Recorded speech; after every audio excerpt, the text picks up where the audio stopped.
잡으시겠습니다. 꼭 잡으시고 옆에 사람 손을 꼭 잡으시고 눈을 똑바로 보고 이렇게 하십시오. 행복해 보이십니다. 그러고 나니까 진짜 행복해 보이십니다. 예배를 드리러 왔는데도 벌레 씹은 표정을 하고 그리고 앉아 계십니다. 행복하시기 바랍니다. 어떤 목사님이 나이가 많이 드셨어요. 근데 설교가 너무 느리고 무슨 말씀인지 모르고, 그러니까 성도들이 그랬습니다. 목사님, 말씀이 너무 느립니다. 좀 빨리 하십시오. 그랬대요. 그런데 어느 날 드디어 설교라는 게 막 따다다닥 하고 얼마나 빨리 하시는지 몰라요. 그래서 장로님 오셔서 그랬답니다. 목사님, 그렇게 빨리 잘하시는데, 그런데 그 실력을 어디다 감추셨다가 이제야 드디어 나타나셨다고. 목사님이 그러셨답니다. 말도 마십시오. 오늘 아침에 나오다가 내 틀린 줄 알고 마누라 틀니를 끼고 왔습니다. 그랬대요. 웃자고 하는 얘기입니다. 좀 웃으시면 좋겠어요. 그냥 성난 표정 하지 말고 좀 웃고 살면 좋겠다 하는 생각이 듭니다. 여러분, 솔로몬이 현자들을 모아놓고 물었답니다. 위로부터 내려오는 복 가운데 진정한 큰 복이 뭐냐? 뭐라고 생각하느냐? 물었더니 현자인 호마가 그렇게 대답했습니다. 저는 북이라고 생각합니다. 왜 북이라고 생각하느냐? 북이란 견고한 성과 같고 마음이 든든해질 뿐만 아니라 어떤 힘이라도 살 수 있기 때문입니다. 그럴 수도 있겠다. 그 옆에 사람 지략가인 아쉬를 봤습니다. 백발이 성성한 아쉬가 이렇게 얘기했습니다. 저는 지혜라고 생각합니다. 왜 지혜라고 생각하느냐? 지혜는 선한 길로 인도하고 영혼을 지킬 뿐만 아니라 지혜를 가진 자는 명예를 얻을 수 있기 때문입니다 라고 대답을 했습니다. 그럴 수도 있겠지. 그리고 랍비에게 물었습니다. 랍비는 뭐라고 생각하는가? 피쉘이라고 하는 랍비는 위로부터 오는 복 가운데 가장 큰 복은 덕이라고 생각합니다. 왜 그러냐면 덕은 많은 친구를 얻기 때문입니다. 솔로몬이 다 듣고 난 다음에 한숨을 푹 쉬었습니다.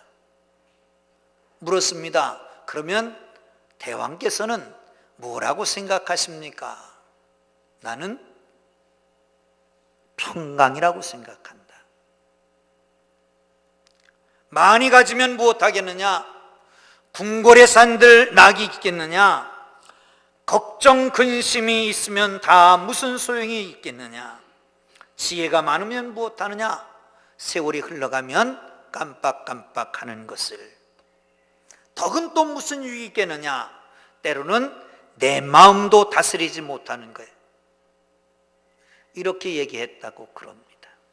여러분, 진정한 행복은 어디 있다고 생각합니까? 박노해님의 시 가운데 진정한 행복이라고 하는 시가 있습니다. 내용은 이런 겁니다. 나의 행복은 비교를 모르는 것, 나의 불행은 남과 비교하는 것. 남보다 내가 앞섰다고 미소를 지을 때 불행은 등 뒤에서 검은 미소를 지으니 이 아득한 우주의 하나뿐인 나는 오직 하나의 비교만이 있을 뿐. 어제의 나보다 좋아지고 있는가? 어제의 나보다 더 지혜로워지고 있는가? 어제보다 더 깊어지고 성숙하고 있는가? 나의 행복은 하나뿐인 잣대에서 자유로워지는 것. 나의 불행은 세상의 칭찬과 비난과 울고 세상의 칭찬과 비난에 울고 웃는 것. 이렇게 썼습니다. 일체유심조라고 하는 말이 있습니다. 원효대사가 불교를 공부하기 위해서 중국으로 가다가 밤이 기울어서 어느 굴같이 생긴 곳에 들어가서 잠을 청했습니다. 한참을 자고 있는데 목이 말라서 벌쩍 깼는데 바가지 같은 곳에 물이 있었습니다. 그 물을 뻘떡뻘떡 마시고 아주 기분이 좋게 잠을 잤지요. 아침에 일어나서 주위를 돌아보니까 그 굴 같은 곳은, 동굴 같은 곳은 무덤을 파헤친 곳이었고, 그 옆에는 해골 바가지가 있고 그 안에는 썩은 물이 들어있던 겁니다. 그걸 보고서 막 구역질을 했습니다.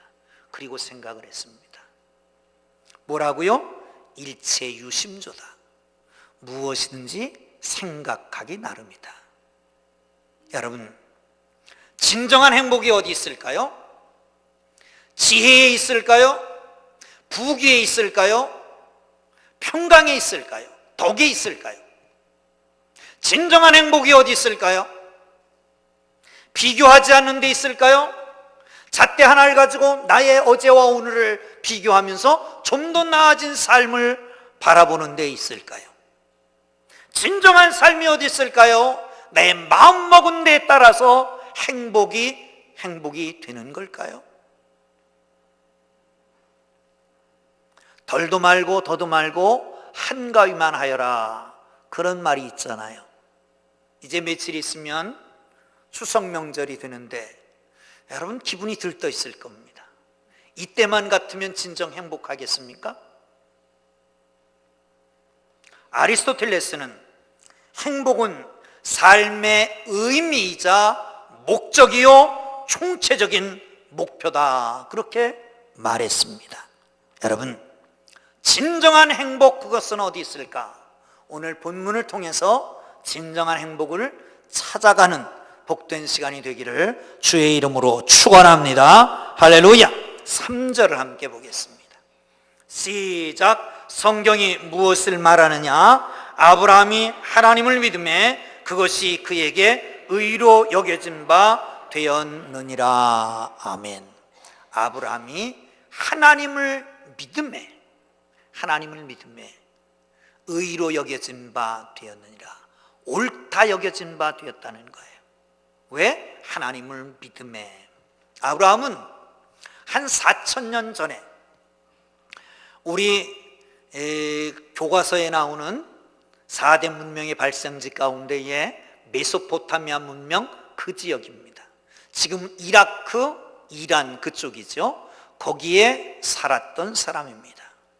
대대로 우상을 섬기는, 하나님을 알지 못하는, 하나님을 알려고도 하지 않았던 바로 그 사람에게 어느 날 하나님이 나타나셔서 그를 선택하셨습니다. 그리고 말씀하십니다. 내가 너에게 지시하는 땅으로 가라. 본토 친척 아비집을 버리고 내가 네게 지시할 땅으로 가라 말씀을 합니다. 아버지를 모시고 조카를 데리고 75세의 노구에 그 강을 따라서, 티그리스 강을 따라서 쭉 내려옵니다.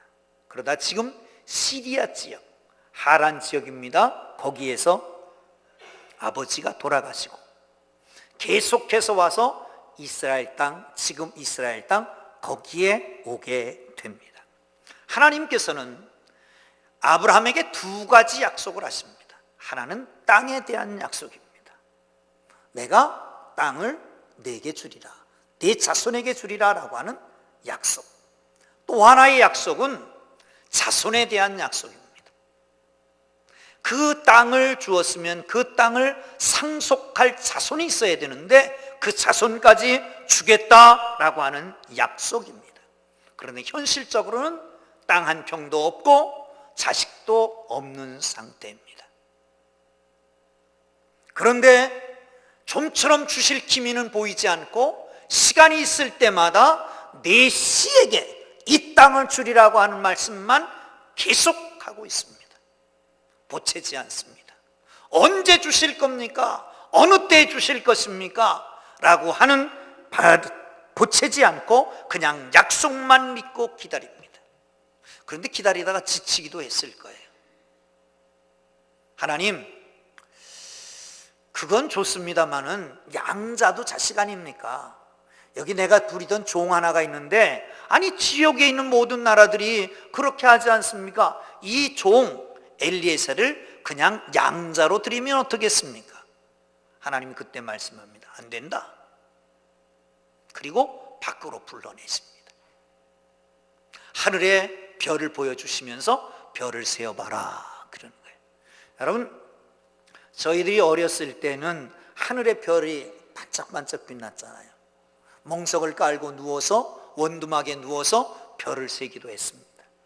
아마 아브라함도 별을 세기 시작했을 겁니다. 별 하나, 별 둘, 나둘, 별 셋, 나셋. 한참 셌을 겁니다. 눈으로 보이는 게 한 6,000개 정도 된다고 그럽니다. 그러다가 지쳤어요. 얼마나 셌냐? 다 못 세겠습니다. 네 자녀가 하늘의 별과 같이 무성할 것이다. 바다의 모래알 같이 많을 것이다. 아브라함은 그 말씀을 그냥 그대로 믿었던 겁니다. 하나님을 믿고 하나님의 말씀을 믿고 약속을 믿었습니다. 언제 주실 거냐고 하지 않았습니다. 많은 자녀 아니라고, 당장 하나만이라도 필요하다고 보채지도 않았습니다. 그냥 순수하게 하나님을 믿었습니다. 하나님을 믿는 것만이 진정한 복인 줄을 믿으시기를 축원합니다. 할렐루야, 할렐루야. 충남 예산군 오기면, 제가 예산 바로 밑에 홍성이 고향입니다. 그래서 이 사람 얘기를 한번 흘려드렸는데 잘 기억하고 있습니다. 가난한 동네에 복음이 전해졌습니다. 그러니까 옛날 복음이라는 게 별거 있었습니다. 예수 믿으면 복 받는다라고 하는 거였어요. 너무 찢어지게 가난하니까 복 받으려고 아이들을 다 데리고 읍내에 있는 교회에 1시간을 걸어서 교회를 나가기 시작했습니다. 단 복 받으려고. 진정한 복은 뭔지 모르지만 그냥 복 받으려고 나가기 시작한 거예요. 애가 영양실조 때문에 소아마비 걸린 아이가 있었습니다. 그 아이가 풍금을 보더니, 교회 풍금을 보더니 거기에 관심을 갖기 시작했습니다. 처음 만져보는 것인데 초등학교 다니던 그 음을 정확하게 눌러서 치는 것이었습니다. 그리고 오르간을 풍금을 치고 교회 반주를 하고 혼자 배워가지고, 그러다 교회 식구들이 추천을 해서 대학에 가고, 그리고 학장을 하고, 그분이 누구냐 하면 연세대학 음악대 학장을 지냈던 나인용 교수라고 하는 분입니다. 그의 형은 나원영 목사님인데 감리교회 감독회장을 지내기도 했던 분입니다. 동생은 사모이고요. 한 세대가 다 지나가기 전에 복을 받게 되는 거예요. 그의 후손 자손 중에는 협성대학 학장도 있고 하버드의 치대 의사도 있고 그리고 연세대 교수도 있고, 이렇게 복을 받았다고 합니다. 사랑하는 성도 여러분, 이것은 겉으로 보이는 복입니다마는 여러분, 믿는 구석이 있는 사람은 담대합니다. 믿는 구석이 없는 사람은 늘 두려워합니다. 사랑하는 성도들, 우리에게 하나님을 믿는다라고 하는 건 크나큰 복입니다. 아브라함이 두려워할 때 하나님께서 나타나셨습니다. 내가 너의 큰 상급이요 지급한 방패다 라고 말씀하고 있습니다. 사랑하는 성도 여러분, 하나님을 믿고 하나님 안에서 있는 놀라운 축복을 누리기를 주의 이름으로 축원합니다. 할렐루야, 할렐루야. 그렇습니다. 중요한 것이 있습니다. 옛날 수도사들이 늘 했던 말입니다. 세상에 사람은 믿을 게 없다. 사람은 사랑할 대상이지 믿음의 대상이 아니다. 그런 말을 했습니다. 맞는 말인 것 같기도 해요. 그런데 사람들은 끊임없이 사랑해야 됩니다. 교회는 사랑의 공동체입니다. 사랑하기를 주의 이름으로 축원합니다. 믿지 말고 그냥 사랑만 하세요. 교회 와서 행복함을 누리고 가야 됩니다. 치유받으러 와야 됩니다. 교회에 와서 행복을 잃어버리고 가면 안 됩니다. 예배드리면서 치유받고 행복을 느꼈는데 사역하면서 식당에서 그리고 교회 학교에서 그리고 주차장에서 행복을 잃어버리고 가면 안 됩니다. 여러분, 사랑하는 하나님의 사람들 되기를 주의 이름으로 축원합니다. 할렐루야, 할렐루야. 여러분, 이제 예배 드리고 나면 월요일 날 가든지 아니면 화요일부터인가요? 공휴일이 언제부터예요? 수요일부터인가요? 가게 되면 한가위를 맞이해야 할 텐데 가족들이 다 모이잖아요. 근데 가족들 모여보면 다 그래요. 우리 6남매인데 그 중에 꼭 밉살 맞은 사람이 하나 꼭 있어. 왜 그런지 몰라. 꼭 초치는 사람이 있어. 다 끝날 때가 되면 꼭 초를 쳐가지고 기분 팍 상하게 만드는 사람이 있어요, 없어요? 우리 집에만 있나? 그래도 사랑하세요. 그래도 믿을 수는 없어요. 오늘은 이번에는 좀 안 그렇겠지, 그렇게 믿고 가지 말아요. 그래도 사랑해야지. 그러고 가시기를 주의 이름으로 축원합니다. 할렐루야. 여러분, 때로는 우리는 하나님을 믿는다고 하면서 이중 플레이를 합니다. 하나님도 믿고 사람도 믿고, 하나님도 믿고 돈도 믿고, 하나님도 믿고 내 위치도 믿고, 하나님도 믿고 은행도 믿고 주식도 믿고. 그런데 하나님께서 가끔 가다가 그걸 칩니다. 왜요? 하나님만 믿으라고, 하나님 믿으라고 친 겁니다. 그렇게 믿었던 은행이 배반을 때리고, 그렇게 신뢰했던 사람이, 그렇게 믿어왔던 주식이 배반을 때릴 수가 있습니다. 왜 그럴까요? 하나님만 믿으라고. 하나님만 믿는 사람에게 복이 있는 걸 믿으시기를 축원합니다. 할렐루야, 할렐루야. 두 번째는요, 7절 8절을 보겠습니다. 시작. 불법이 사함을 받고 죄가 가려짐을 받는 사람은 복이 있고 주께서 그 죄를 인정하지 아니하는 사람은 복이 있도다 함과 같으니라. 아멘. 여러분, 죄가 있는 사람은 행복하지 않습니다. 죄가 있는 사람, 맞은 사람은 발을 쭉 뻗고 자도 때린 사람은 오므리고 자는 거예요. 죄 있는 사람은 행복하지 않습니다. 아무리 많은 것을 가져도, 아무리 높은 위치에 있다고 해도 행복하지 않은 겁니다. 다윗은 언제 행복했을까요? 민족을 위협하는 골리앗을 때려 누이고 많은 백성들을 구원하고 칭송을 받을 때 인기가 높아져서 사울은 천천히고 다윗은 만만이라고 할 때 그때가 행복했을까요? 왕국은 이루었지만 그러나 명목상의 왕국이지 여기저기 흩어져 있는 그 나라들을 다 모아가지고 통일왕국을 만들고 백성들이 왕으로 추대했을 때에 그때가 행복했을까요? 그런데 그때 행복했다고 하지 않습니다.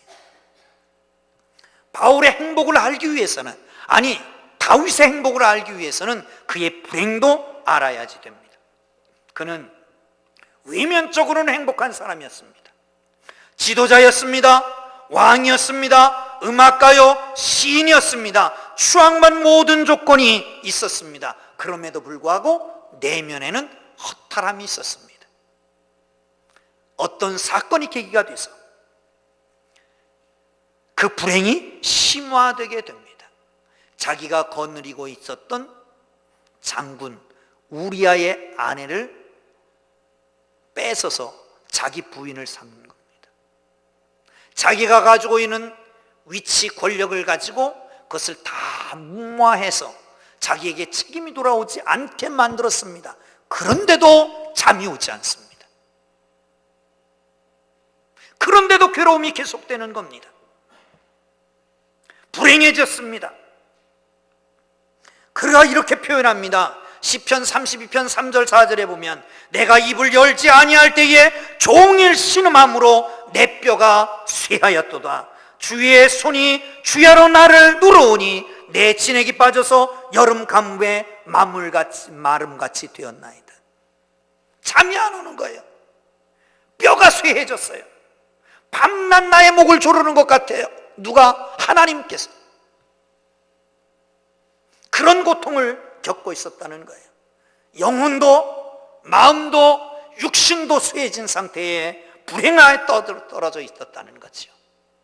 그때 자기가 참 친했던 친구요 선자였던 나단 선지가 오잖아요. 그리고 직격탄을 날립니다. 당신이 죄졌다고. 바로 그게 당신이라고. 자기를 돌아봅니다. 자백합니다. 회개합니다. 그리고 용서함을 받습니다. 여기 보면 이렇게 얘기합니다. 1절에 보면 허물의 사함을 받고 자신의 죄가 가려진 자는 복이 있도다. 5절에 내가 이르기를 내 허물을 여호와께 자복하리라 하고 주께 내 죄를 사하려되 내 죄악을 숨기지 아니하였더니 곧 주께서 내 죄악을 사하셨나이다. 할렐루야, 할렐루야. 여러분, 왜 불안해 하십니까? 왜 잠못 못 이룹니까? 늘 가위에 눌립니까? 죄가 있는지를 한번 봐야지 됩니다. 불안합니까? 불행합니까? 왜 그렇습니까? 죄가 있는지 한번 돌아봐야 됩니다.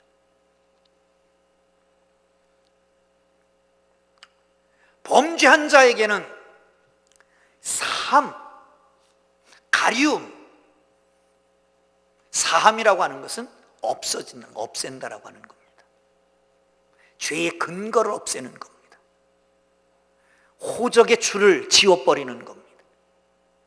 그런데 그게 되질 않잖아요. 가리움, 어쩌면 범죄한 사실보다 그게 드러날까봐 그게 더 두렵다는 거 아니겠습니까? 근데 그걸 가려준다는 거예요. 누가? 하나님께서요. 청문회를 보면 가관이 아닙니다.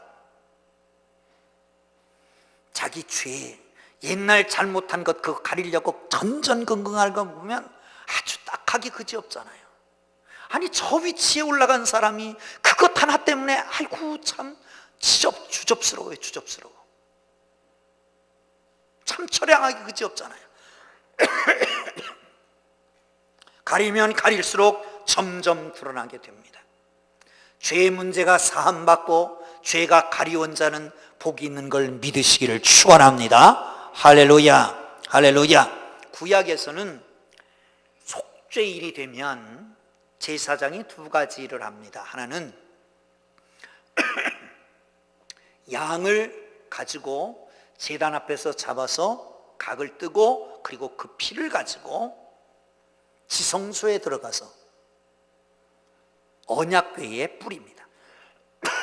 그리고 그 가운데 있는 자리가 언약궤 위에 속죄소가 있고 속죄소 위에 그룹 둘이 있는데 천사 둘이 있는데 그 가운데 거기가 은혜 베푸는 자리 시은좌라고 합니다. 거기서 은혜를 베푸는 겁니다. 무슨 은혜를요? 이제는 내 죄가 다 사하여졌다라고 하는 은혜를 베풉니다. 또 한 가지는 양을 한 마리 취해서 제사장이 머리에다가 안수를 합니다. 모든 이스라엘 죄를 다 안수하는 겁니다. 그리고 광야로 내쫓습니다. 그러면 이 아사셀 양이 천천히 광야길로 나갑니다. 지평선 저 멀리에 이 양이 보이지 않게 되면 온 백성들이 환호성을 올리고 잔치를 합니다.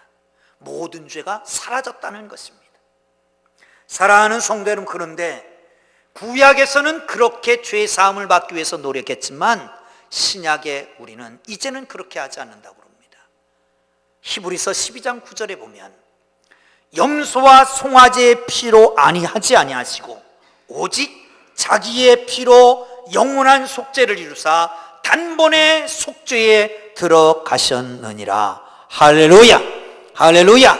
사랑하는 성도 여러분, 이제는 예수 그리스도께서 당신이 십자가를 지심으로 말미암아 당신의 피를 가지고 사는 모든 사람들에게 모든 죄를 용서함 주시는 걸 믿으시기를 축원합니다. 하나님의 은혜가 여러분에게 있기를 주의 이름으로 축원합니다. 그렇습니다. 여러분, 아무리 내가 의롭게 되려고 착하게 되려고 해서 착하게 되는 것도 아니고, 양을 가지고 속죄를 드린다고 해서 속죄가 되어지는 것이 아니지만, 예수 그리스도의 십자가는, 예수 그리스도의 보혈은 우리의 모든 죄를 사하는 처방인 것을 믿으시기를 축원합니다. 할렐루야, 할렐루야. 옆에 사람 한번 보실까요? 손 한번 꼭 잡아 보실까요? 죄는 용서 받으셨습니까? 시작. 죄는 용서 받으셨습니까? 다시 한번, 어떻게 받으셨습니까? 대답은 하셨습니까? 예수 그리스도의 십자가를 믿고 하나님의 사죄의 은총을 누리는 복이 여러분에게 있기를 주의 이름으로 축원합니다. 할렐루야, 할렐루야. 마지막으로 6절을 보겠습니다. 시작. 일한 것이 없어 하나님께 의로 여기심을 받은 사람이 복에 대하여 다윗이 말한 바. 다시 한번 시작. 일한 것이 없이 하나님께 의로 여기심을 받은 사람의 복에 대하여 다윗이 말한 바. 아멘. 은혜는 받을 자격이 없는 자에게 베푸시는 호의를 은혜라고 합니다. 제가 한 7년, 8년 있으면 은퇴를 합니다. 은퇴를 하고 가족이 먹을 게 없어. 그래서 공장에 찾아갔어요. 나를 한번 써달라고. 나 굶어 죽겠다고. 그랬는데 공장장이 그럼 일하라고 하루 종일 열심히 일을 했습니다. 그랬더니 끝나고 나오는데 10만 원을 줬어요. 이건 은혜일까요? 삭시일까요? 삭시예요. 그런데 그 공장장을 좀 아는 사람이었어. 우리 교회 집사님이나 권사님쯤 됐나 봐. 아이고, 처질하는데 나이도 많으신데 그냥 설렁설렁 하시라고. 그래서 하루 종일 돌아다니기만 했습니다. 뒷짐 주고 돌아다니다가 끝날 때 나오려고 그랬더니 10만 원을 주는 겁니다. 이건 은혜일까요? 삭시일까요? 그건 은혜란 말이에요. 사랑하는 성도 여러분, 하나님 앞에는 사실은 우리가 무엇 내놓을 게 없습니다. 내놓을 게 없습니다. 데이비드 그레고리라고 하는 사람이 쓴 책 가운데 예수와 함께한 저녁 식사, 예수와 함께한 저녁 식사라고 하는 책이 있습니다. 거기는 말 그대로 예수님과 함께 저녁 식사를 하는 거예요. 그러면서 아주 그냥 재미있게 쉽게 어려운 걸 물어보는 거예요. 그래서 그 책을 읽으면 기독교의 진리를 아주 쉽게 배울 수가 있습니다. 근데 구원의 진리를 한참 얘기하는데 이해를 못하니까 그 참여한 사람 닉 코민스키라고 하는 사람인데, 닉, 그러면 자네가 아는 사람 중에 가장 의로운 사람이 누구인가? 가만히 생각해 보니까 마대 테레사 같은 거예요. 그래요, 마대 테레사인 것 같습니다. 그래? 그러면 명함을 이렇게 접어라. 이렇게 접어서 위에다가 마대 테레사라고 쓰라고, 마대 테레사라고 썼습니다. 그리고 난 다음에 그러면 자네가 아는 중에 가장 악하고 못된 인간이 있다면 누군가? 지금 이 순간에 막 필름이 막 돌아갈 것 같습니다. 여러분한테 물으면 누구라고 그러겠습니까? 이 사람은 히틀러라고 그랬습니다. 그럼 맨 밑에다가 히틀러라고 써라. 그리고 내려놓으니까, 그러면 자네는 그 가운데 어디다 쓰면 좋겠나 고민이 됐어요. 어디다 쓰면 좋을까? 그래서 중간에서 조금 위로 마대 테레사 쪽으로 이렇게 자기 이름을 썼습니다. 그런 다음에 말하기를, 이제 하나님의 기준을 가르쳐 주겠네. 그 시카고에 가면 시어스라고 하는 타워가 있는 모양이에요. 안 가봐서 잘 모르는데 한 100층 정도 된다고 그럽니다. 그걸 밑에다 놓고 저 100층에서 그걸 봐. 하나님의 수준은 저 100층 위고 인간의 수준은 여기라는 거예요. 그러면서 하는 말이, 아니 그러면 하나님, 예수님, 아니 다 똑같다는 말입니까? 마대 테레사하고 저기 히틀러하고 똑같다는 말입니까? 수준이? 사랑하는 성도 여러분, 사람은 자기 의로 구원받을 사람은 아무도 없습니다. 도토리 기적입니다. 위에서 보면 다 먼지밖에 되질 않습니다. 누가 또 조금 더 의롭고 누가 조금 더 선하고 그렇지 않습니다. 다 거기서 거기입니다. 그러기에 하나님의 은혜를 간구해야 됩니다. 하나님의 은혜만이 우리에게 행복을 주는 것입니다. 사랑하는 성도 여러분, 하나님의 은혜, 그것만이 우리에게 큰 행복인 걸 믿으시기를 축원합니다. 금세기에 있어서 평신도로 가장 많은 사람들에게 영향력을 미쳤던 사람이 있다면 C.S. 루이스였을 것입니다. 그는 옥스퍼드 대학 교수입니다. 무신론자였습니다. 정확히 말하면 불가지론자입니다. 불가지론자라고 하는 건 무슨 말이냐면 하나님이 있는지 없는지 모르겠다 그러고요. 하나님 없다 그러면 무신론자지만 하나님이 있는지 없는지 모르겠다 이런 사람이에요. 그런 사람이 사실은 더욱 어렵죠. 문학을 가리키고 역사를 가리키고 그랬습니다. 문학에 관심도 있었죠. 그러니까 매년 세계적 베스트셀러인 이걸 좀 읽어야 되겠다. 그리고 성경을 가운데를 딱 폈습니다. 뭐가 나올까요? 시편이 나왔습니다. 이왕이면 1편부터 읽자.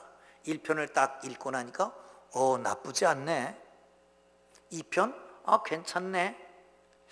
3, 4, 5, 6, 10편을 넘어가면서 갸우뚱했습니다. 아니!